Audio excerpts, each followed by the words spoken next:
Anugerah dari Tuhan Yesus Kristus, kasih setia Allah Bapa, itulah kiranya menyertai kamu sekalian. Amin.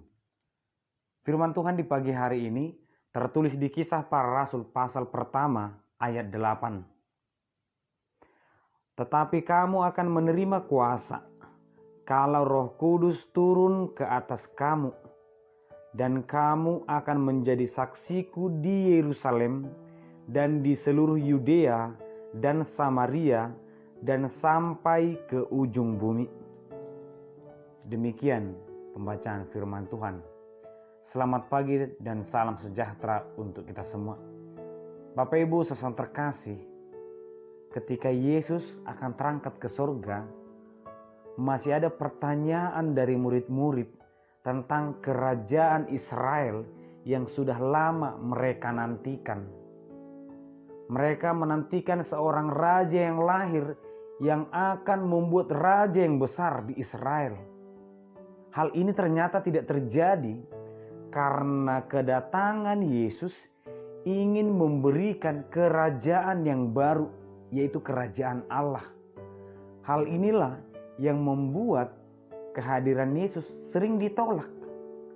Dan pertanyaan ini jugalah, atau apa yang mereka pikirkan ini jugalah yang membuktikan bahwa murid-murid belum bisa ataupun belum mengimani Yesus seutuhnya. Kehidupan mereka masih penuh dengan teka-teki atau ketidaktahuan. Untuk apa sebenarnya Yesus datang dan apa yang Yesus inginkan dari mereka? Kalau ternyata Yesus bisa melakukan mujizat, bahwa sebenarnya Yesus mampu melakukannya sendiri tanpa murid-muridnya. Dan ternyata ketika Yesus terangkat ke sorga, ada setidaknya dua pesan penting. Yang pertama, bahwa kita mengimani Tuhan yang benar. Bahwa kita mengimani Tuhan yang menyelamatkan, yang mempersiapkan kerajaan bagi setiap orang yang mau diselamatkan. Yang kedua, ternyata pemilihan murid-murid adalah untuk pengutusan. Mereka yang dipanggil pada akhirnya akan dipilih untuk diutus. Tiba saatnya mereka harus melayani seperti yang Yesus lakukan.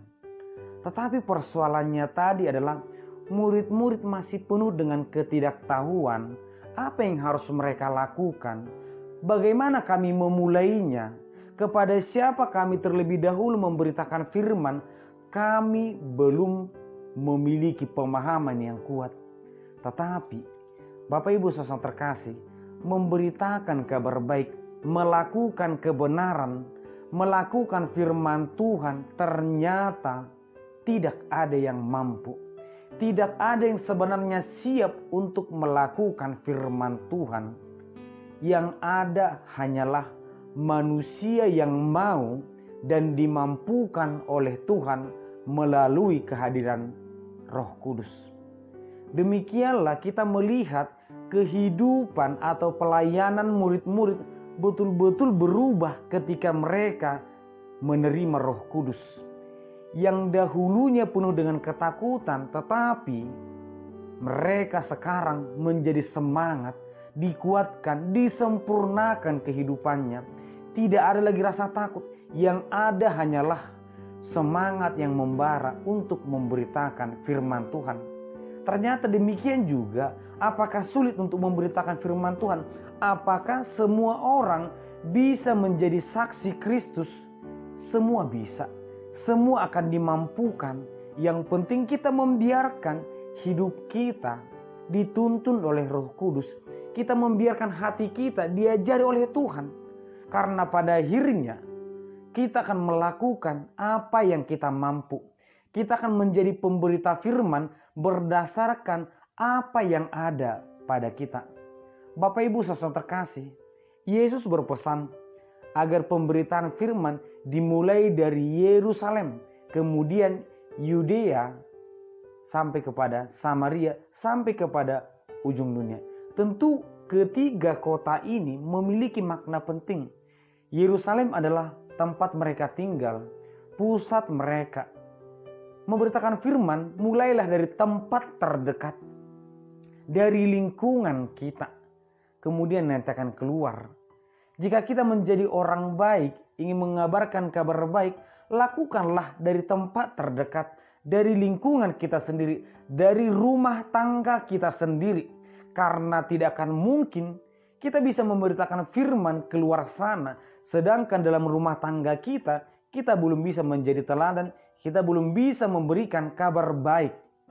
Kemudian ketika dari lingkungan sendiri, dari keluarga sendiri, dari Yerusalem, Yesus memberikan pesan tersembunyi, Yudea dan Samaria. Dua kota yang bermusuhan, yang mereka merasa Samaria itu tidak layak. Padahal mereka berasal dari keturunan yang sama, Israel yang sama.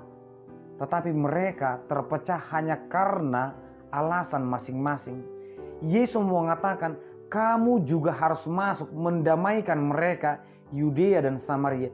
Tidak boleh pemberita firman menciptakan perpecahan, yang malah ataupun yang seharusnya terjadi. Pemberita firman, pemberita kabar baik haruslah mendamaikan. Demikian juga kehadiran kita sebagai orang yang diutus Tuhan haruslah mendamaikan. Jangan menjadi gunting dalam kehidupan orang lain, dalam persekutuan orang lain, dalam rumah tangga orang lain. Tetapi jadilah benang dan jarum yang menyatukan dua bagian yang terpisah, yang memperdamaikan, yang memberikan kabar sukacita, kesejukan bagi orang lain. Demikian juga apa yang bisa kulakukan? Perkataan, kehadiran kita dalam persekutuan orang lain, buah pikiran kita adalah kabar baik bagi orang lain. Oleh karena itu, apapun yang kita miliki, apapun yang bisa kita lakukan, itu adalah berkat Tuhan sebagai alat bagi kita untuk memberitakan kabar baik. Dan dari sinilah Yesus mau mengutus juga semua orang Kristen ke seluruh dunia, jadilah pemberita firman Tuhan. Sehingga kekristenan, pengenalan akan Tuhan terjadi di Yerusalem, tetapi pagi hari ini orang Kristen sudah ada di rumah kita masing-masing. Salah satunya adalah diri kita. Semua adalah pekerjaan Roh Kudus, bukan pekerjaan manusia. Oleh karena itu kita pasti mampu.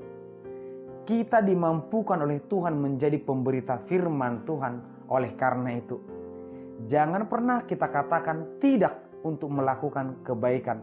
Tetapi mari kita katakan, Tuhan mampukan aku agar aku bisa melakukan apa yang berkenan di hadapan-Mu. Amin, kita berdoa. Terima kasih Tuhan, di pagi hari ini kami mendengarkan firman-Mu, mendengarkan berkat-Mu Tuhan, bahwa kami harus menjadi pemberita firman, harus menjadi saksi dimulai dari Yerusalem, dari diri kami sendiri, dari keluarga, dari lingkungan kami. Mampukan kami Tuhan, agar kiranya kami siap sedia dalam melakukan, memberitakan kabar baik. Di dalam nama Anak Yesus Kristus kami berdoa. Amin.